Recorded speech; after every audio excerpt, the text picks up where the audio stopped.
Good morning. Oh, good afternoon. It's Barbara. I had a few things to do this morning.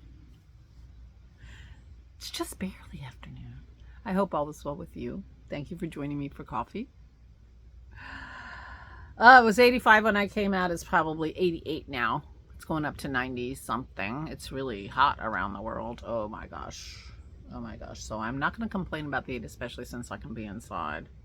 I moved my fuchsia, so it's just got a little bit of dappled sunlight this morning, and now it's in the shade of the umbrella, and I think that's what it's going to need. It's in a little bit of an awkward place in terms of placement, but it'll be fine. It'll be fine.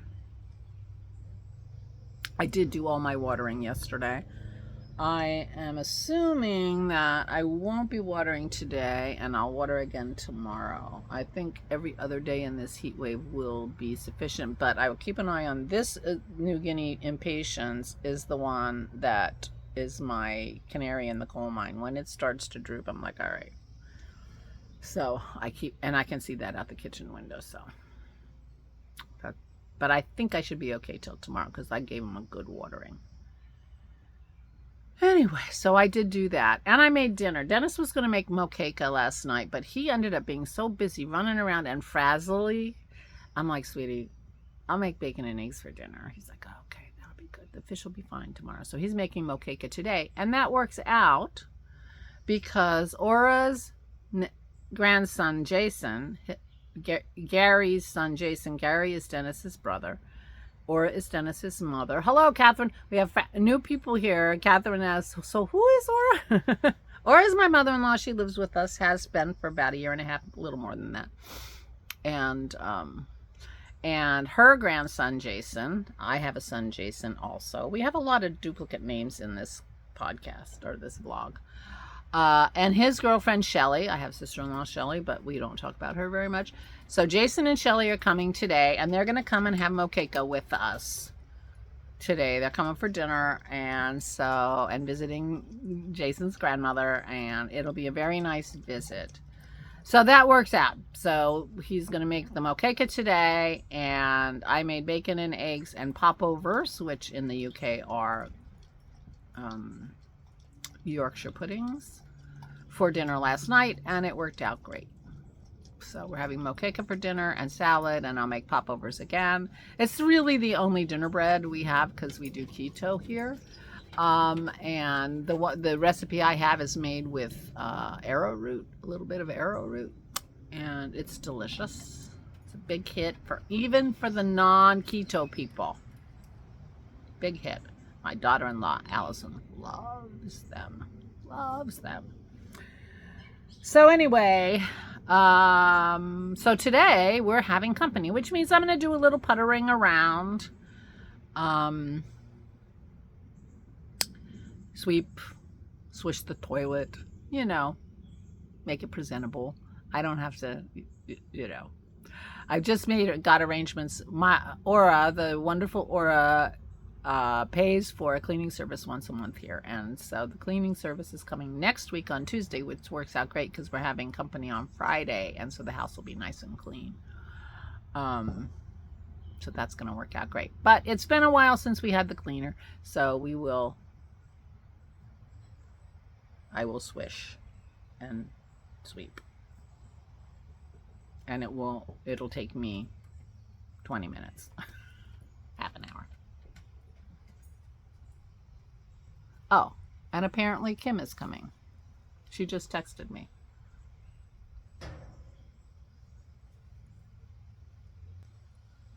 So I just saw a text go across the top. So Kim is coming today to see Jason, which means that she's also coming for dinner. I hope we have enough moqueca. It'll be fine.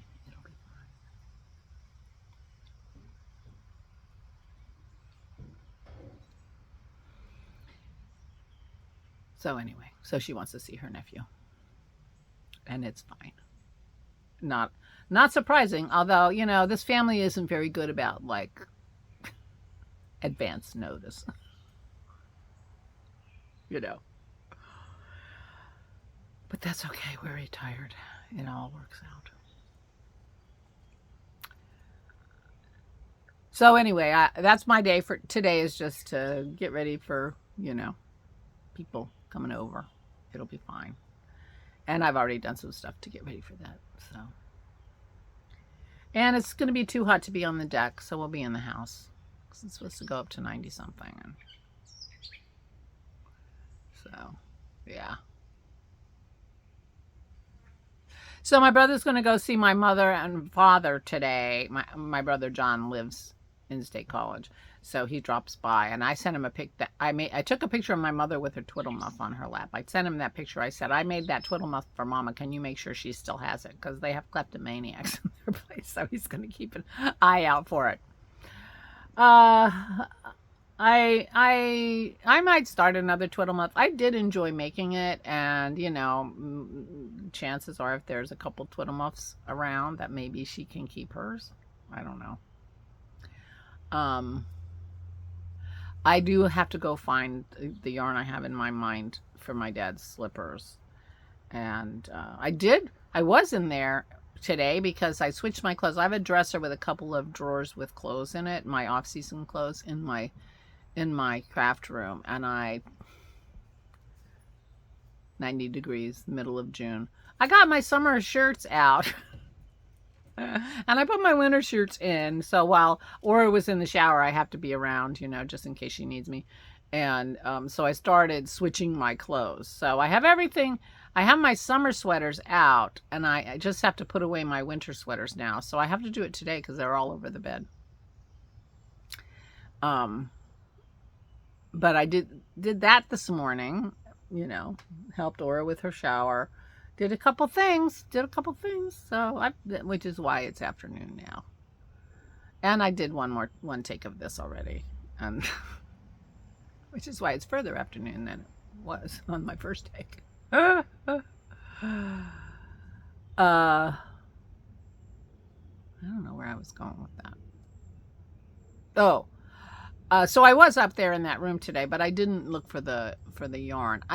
Well, maybe you know the answer. I think Cascade Eco yarn feels like it would be a feltable yarn. Now, obviously, I will do a swatch and try to felt it to see if I'm correct. But if you know whether or not I'm correct, I would appreciate a heads up. Because I have some Cascade Eco that I bought a while ago. I made one sweater out of it, and but I bought a lot of it because that's how I roll.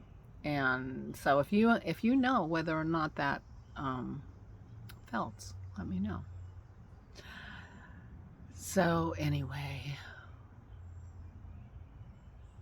that's something to do today. I finished my book. I was reading the third book of the 7 canons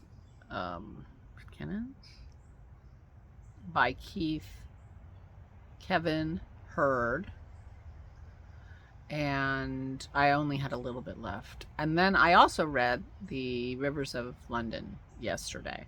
And our library is so weird. We have, and I hope I didn't just say this. I might have just said this because I said it once already, but I thought it was in the first take. Our library is weird, and I've complained about it before. They'll have the first and second book, and then they won't have the third book in ebooks, and then they'll have the fourth book. So like my Nook library has the third book of this series and the fourth and fifth of this series, and so they have only the first book of the Rivers of London series. It's the first book in a series of books about this character. And all the rest are audiobooks.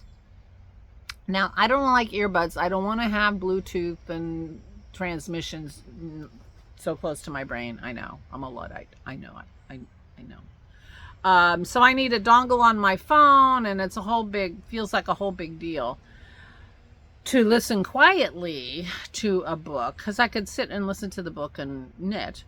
But if I want to listen out loud, it doesn't work quite as well, because when Aura's downstairs for company, which she is, 8 hours of the day and evening, she sits right next to me. And I don't think she wants to listen to The Rivers of London, second book.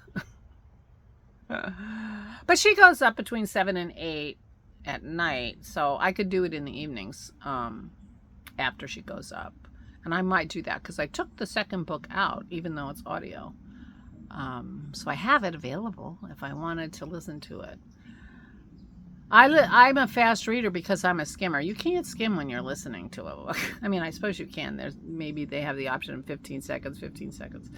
But that's how I can read a book so fast, is because I'm a skimmer. I mean, something was going on in a hospital and I want to know what happened to the guy. And he's going on and on about this whole long thing about, describing the people in the hallway and I'm like, I don't care about this.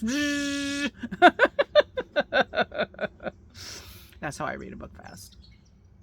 I do miss things when I do that. I mean, I've had to go back and say, what the heck? Because I missed the little sentence, and then he died. Like you're going along skimming and you miss, and then he died. It's big. It can be big. He didn't die in this book, but that has happened to me. So the skimming doesn't always work out well for me, but that's how I end up being such a fast reader, because I'm a skimmer. If I'm reading a book I've read before, I skip whole sections. Like, I really love the book The Count of Monte Cristo, but the beginning of it makes me so sad. I always, and spoiler alert, I always skip and start when he's in the Chateau d'If. I don't do the beginning. It just makes me sad. It's like the ultimate revenge novel, and that's the problem with revenge things. I love revenge things, revenge movies, revenge novels, but the trouble with them is they always start with this horrible thing that happens, and then the revenge for the horrible thing is the story. So I sometimes fast forward through the horrible thing. And I definitely do that with the Count of Monte Cristo. So, but anyway, I'm a skimmer. So I finished, I watered my plants. They're all set to go. I should be fine in the water again tomorrow. It's going to be really hot here for quite a while, apparently. So I'm going to plan on being on an every other day watering thing. This is my canary in the coal mine. This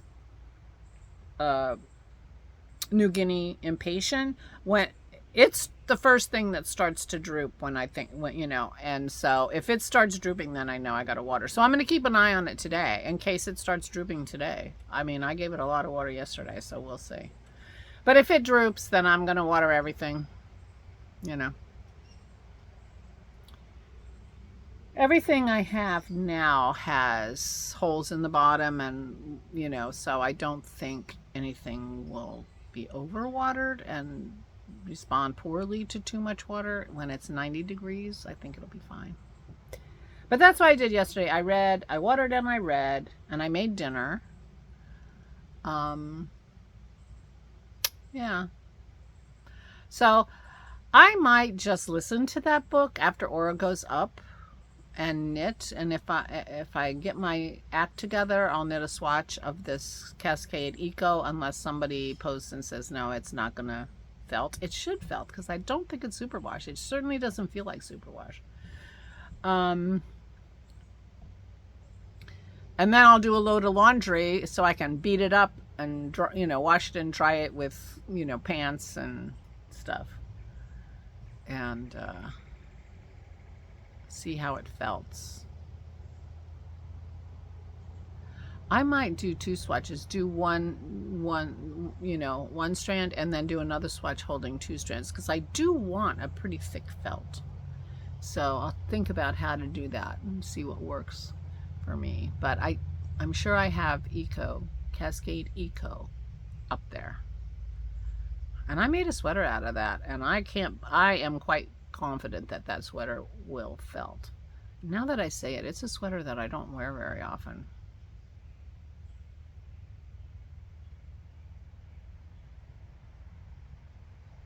Maybe I should just take the cool buttons, because it's a sweater I put really cool buttons on. Take the cool buttons off that sweater and just wash and dry the heck out of it, and use that to make the slippers.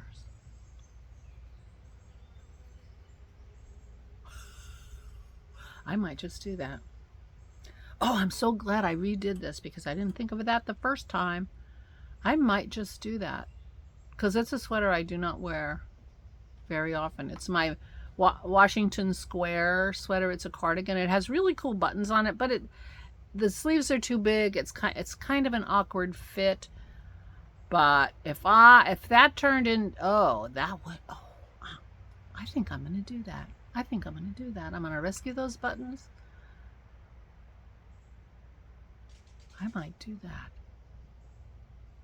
And then I can knit twiddle muffs and I don't have to knit that. Oh, and the other thing is, the other day, I told you I gave Laura my Korean. Dennis is like, oh, that would work great for her. Because then she doesn't have to have the whole awkwardness of putting her arms through the sleeves and everything. And I'm like, oh yeah, okay. Now I need to make Aura Korean. I need to make my dad's slippers. I need to make more twiddle muffs. And I have a sweater I'm in the middle of, although I have plenty of time to make the sweater. Because it's 90 degrees. It is not really that enticing to knit on a sweater. Oh, I'm so gonna felt that sweater. I'm gonna felt that sweater and see what happens. Perfect.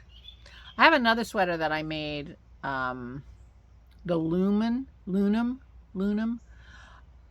And I have never worn that sweater. It feels awkward on, but it was made in pieces for one thing, which makes it a little harder to take apart. And it was made with a yarn that's got a high-ish percentage of silk. So that is not going to felt. So that is out of the running. But I am going to felt my Washington Square sweater.